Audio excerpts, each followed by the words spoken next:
So today's presentation is going to be an intro to the buffer and buffer management plans. Quick overview. I'm going to go into just basics about the critical area buffer. We're going to talk about expansion, establishment, and some mitigation. We're going to go a little bit into buffer management plans and some of the requirements.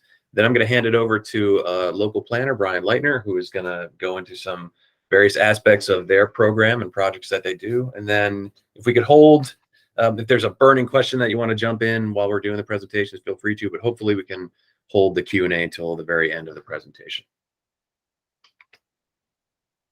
So the critical area buffer, you will find most of these regulations in COMAR 27010901. The various COMAR regulations will be listed at the top of these slides. Studies have shown, obviously, that the ecological importance of buffers in terms of erosion control, protection from nutrients and sediment runoff, habitat are very important, especially along the bay, which is why we consider this particular habitat protection area to be of such vital importance to the ecological health of the bay and our critical area program. As most everyone knows, the critical area buffer is delineated in the field, and it is based on the site conditions at the time of an application.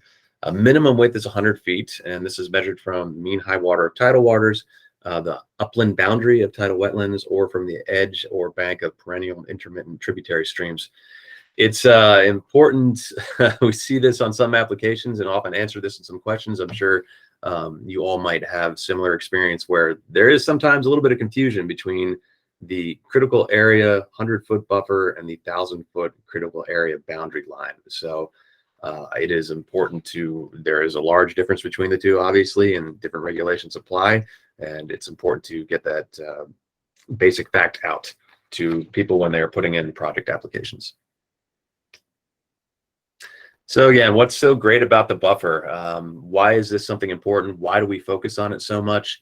As I mentioned, this reduces the amount of sediment, excess nutrients, and just general harmful substances and chemicals that are going to run off from stormwater into the bay and into streams. It can trap some of these and they can hold it and sequester it. It is a vital importance if you live in Calvert County or really anywhere along the bay. It helps prevent and reduce shoreline erosion. If you have a barren buffer, it's going to erode much faster. And it maintains vital wildlife habitat along the shores and streams, that important flyovers, nurseries for different fish species and amphibians. If we don't have these buffers, then we don't have the animals that need them to thrive. And we're going to try to leave the page just for a second and show you on our website where you can find more information about the buffer. Can you still see me or did I lose you? We still see the slides and we still see you. All right. So we don't have the buffer page.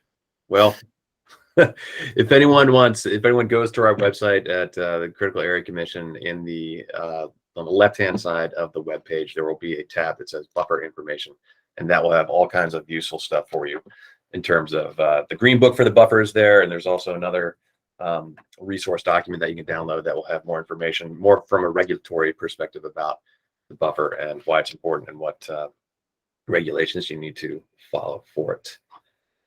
So I'm not going to go too far into expanded buffers because odds are in most municipalities we aren't going to encounter situations that the buffer will need to be expanded too much. But for more information on it, you'll find it in 27010901E7. The picture to the right is basically it's the full Monty. I don't know that this is a pretty special circumstance where it has like all the possible reasons you would want to expand the buffer in terms of non-tidal wetlands, wetlands of special state concern, highly erodible soils. It's got all of it. So this is a pretty unique situation, which will boggle the mind if you look at it too much. But as we see on the slide, buffer will be expanded for other HPAs, non-tidal wetlands, sensitive soils such as hydric and highly erodible soils. If you have steep slopes on site, it will be expanded as well. And in the case of a new RCA subdivision, you're going to have to expand the buffer to 200 feet.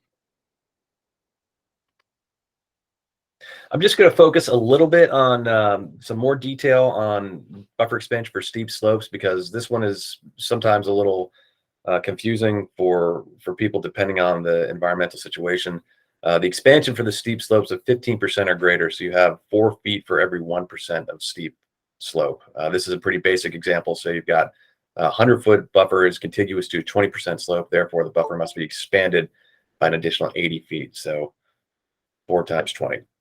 There are some regulations, I believe, that have a cutoff at like the top of the slope is where the buffer will stop. But as is the case with all these examples of buffer expansion, we highly recommend that you coordinate with a planner in our office if you have any questions about it at all, just so we can work it out and look at the particular circumstances of the buffer and what kind of environmental changes may need to be made to expand the buffer. Non-tidal wetlands and wetlands of special state concern. So for a non-tidal wetland, like on Tranquil Cove here, the buffer is going to be expanded to incorporate the non-tidal wetland. So that 100-foot buffer will be bumped out a little bit to include the non-tidal wetland. And MDE also has some non-tidal wetland buffers that may push it out a little bit further, but that's beyond critical area regulations. For the Serene Cove, we've got a wetland of special state concern. So the edge of the wetland of special state concern, the buffer is then bumped out an additional 100 feet on top of that. So once again, if there are any questions if you see a site plan come in that has any of this on it, then please reach out to us early on so we can coordinate and we can make sure the buffer is delineated correctly on the site plan and therefore any mitigation that may occur because of that. We expand for hydric or highly erodible soils. The main point for both of these situations is that you have to go to the edge of the hydric soils or the highly erodible soils or up to 300 feet. It's the lesser of the two.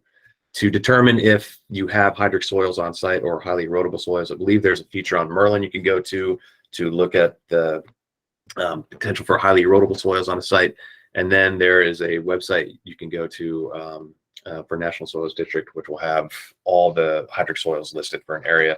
If you have any questions about that, feel free to reach out to a planner. The website can be a little tricky to navigate at times, but it will provide you with all the information you need to determine if a certain area has hydric soils in it.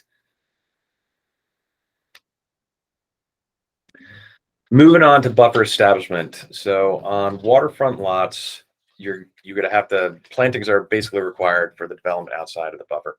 Again, this is not something that we would expect to see in too many municipalities based on some of the projects that we have come in. But it does apply to any site that contains a buffer. An expanded buffer requires some amount of plantings to be provided in the buffer for development that occurs outside of the buffer. And new subdivisions or change in land use will require some full buffer establishment. Lesser amounts may be required for development on grandfathered lots or lots with existing development. Excess buffer establishment can count towards overall mitigation requirements for a project once the buffer is considered fully established and the requirement is met. This is not applicable all the time for an MBA component, which we will touch on a little bit later. This is a helpful table that you'll find in COMAR. It's mitigation required for area of permanent disturbance in the buffer.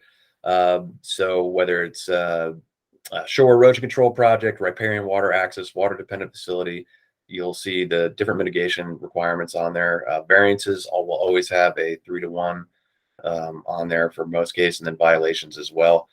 So this is just for the disturbance. The canopy clearing is an additional amount. So anytime we have something come in, we always try to highlight that in our comment letter that the area of disturbance has one set of mitigation, and then any additional canopy clearing will have another set. So we have to make sure that both of those are accounted for when the mitigation or the planting plan is submitted for us to review.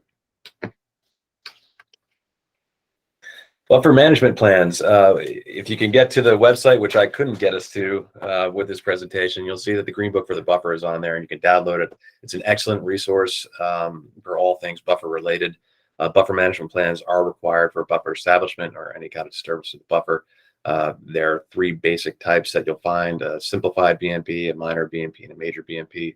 If you haven't downloaded this book, I strongly recommend you do. and it answers a lot of questions, and it can be a great resource for citizens as well if they have questions about what is the buffer and why is it important and what can I do to make sure that I have a decent buffer in my area. On the left, we've got just a kind of a basic schematic for a landscaping plan. It's a pretty good looking buffer. It might not be something we see too often out in the field, but we also have down at the bottom a good table that kind of breaks down the species count, scientific name, size of what's going to be planted, the planting type. Therefore, that kind of helps determine what the mitigation credit's going to be and the total number that's going to be on there. This all goes hand in hand with required information we need to see on a buffer management plan. What's existing, the location, the arrangement, and quantity of the proposed planting, size, species, allotted credit. It makes it a lot easier if we get a plan that has the credits in there rather than us trying to determine it ourselves. Existing and proposed structures, the limits of disturbance, location of the buffer, properly delineated, if it's expanded, and the total square footage of mitigation and establishment that may be needed for the project. There are a couple other things that are important to have on a buffer management plan, in addition to what was just mentioned. So reviewing the planting plan, the landscaping schedule, credit, spacing, species, etc. It's important that in some cases, you may see a plan that has tons of plantings that are just crammed into a certain area. And there are recommending spacings between that to ensure or helps ensure survivability. Like right now or not long ago, there were buffer management plans coming in that we've seen where either the local planner or we were recommending that there's postponement of the plantings because it was high summer and high heat, not a lot of precipitation, which could affect survivability. If that's the case, that should be noted on the planting plan. Review maintenance plan is extremely important. In most cases around here, you're going to see some type of invasive species. How is that going to be monitored and controlled? And should be part of the buffer management plan. Inspection periods, how long is there going to be an inspection period tied to the buffer management plan? How often is it going to be taking place? And if there is some die-off, are there terms in there that will ensure replacement? An inspection agreement, which again ensures some kind of assessment of the growing conditions, making sure that stuff is planted in the right area, right soils. For major BMPs, you have to have some kind of financial insurance or bond that's going to be there and make sure all those logistics are taken care of. And then signatures, make sure the contract is signed, sealed, and delivered. So we're not going to go into all the other buffer regulations that you may find in COMAR, but I'm just going to touch on a couple that may be applicable to what you'll find in different municipalities. Natural regeneration can be counted as a buffer management plan, but it's important that it's got a lot of numerous and specific requirements that have to be met in order to include natural regeneration on your buffer management plan. Cannot include any new or managed turf. The natural regeneration area has to be within 300 feet of a mature forest or at least 1 acre that contains a seed bank of native species adequate for natural regeneration. There has to be some financial assurance to cover the cost of planting an area equivalent to the area of natural regeneration. And I believe there's like a 5-year date of approval on it. So there's a lot that is tied into including natural regeneration into your buffer management plan. If it's something you see on a site plan, highly recommend you reach out to us or our science advisor about it so we can offer guidance. Another thing we'll definitely touch on is fee in lieu for buffer mitigation. This is something we've covered in various trainings before. The only stipulated requirement for a fee in lieu that is in COMAR is $1.50 per square foot of mitigation for the buffer. It is one of the basic tenets of this is that you have to have a dedicated account for the fee in lieu. It cannot be rolled into the general fund. This is something that should only be used if you cannot plant in the buffer, directly adjacent to the buffer, or even an off-site location that's been approved and may help the same watershed where the project is taking place. And whatever fee in lieu is collected needs to be applied for very specific projects, typically like buffer projects or we should coordinate with you on what type of projects are going to be applicable for fee in lieu funds that you may have in an account. So I touched on buffer management areas quickly before. These are areas in the buffer that, there was highly existing development, which prevents the buffer from fulfilling its function. So at the time of adoption of the critical area program, these areas were already highly developed. The buffer was already compromised in some way, so they have a special designation. It has previously been known as the buffer exempt area, special buffer area. There's often kind of a misnomer that if it's a buffer exempt area, that means that none of the regulations for the buffer apply. That is not the case. There's always going to be some type of regulation that is applied to the buffer, even if it's a BMA.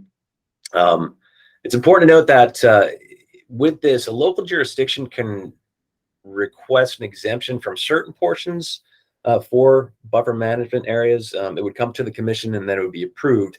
But in this circumstance, local jurisdiction has the ability to kind of craft their own language for the buffer management area and implement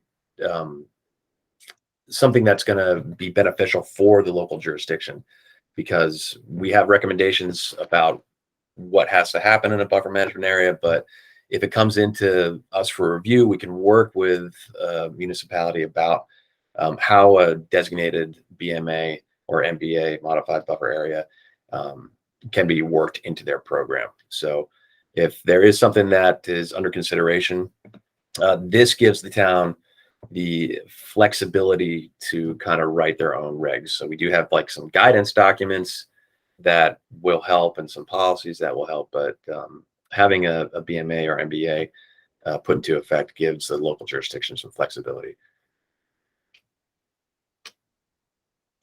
And I have gone through all the regulatory stuff. I hope some of that was a good refresher for you all. I'll emphasize once again, if there are any questions when you get a site plan that comes in, any questions about like buffer expansion or what's going on in a modified buffer area or BMA, just contact us and we'll be more than happy to help you out with that. So now I will stop sharing and hand it over to Brian Leitner from Charlestown. Thanks, Mike. Let me see if I can pull up my presentation here. Actually, it looked like someone maybe had a question for Mike. I don't know if we wanted to. Yeah, I did have a quick question, if I could just do it now. When Sure, Kevin. This is Kevin Scott. You're talking about MBA and BMA. Are they two different? Is that the same word for? It's all the same thing. Yeah, it's all the same. We started thing. calling them modified buffer areas, and you were calling buffer management areas. Yeah, it's all the same thing. It's been called BEA in the past. Right. So modified buffer area, buffer management area. It's all the same thing in terms of what it is. It's just had a few different names over the years. Yeah, but what's the name that is the universal name? Is it modified buffer areas? Modified buffer areas. Yeah. Okay. All right. Thanks. That's what we're trying to gear all the language to currently.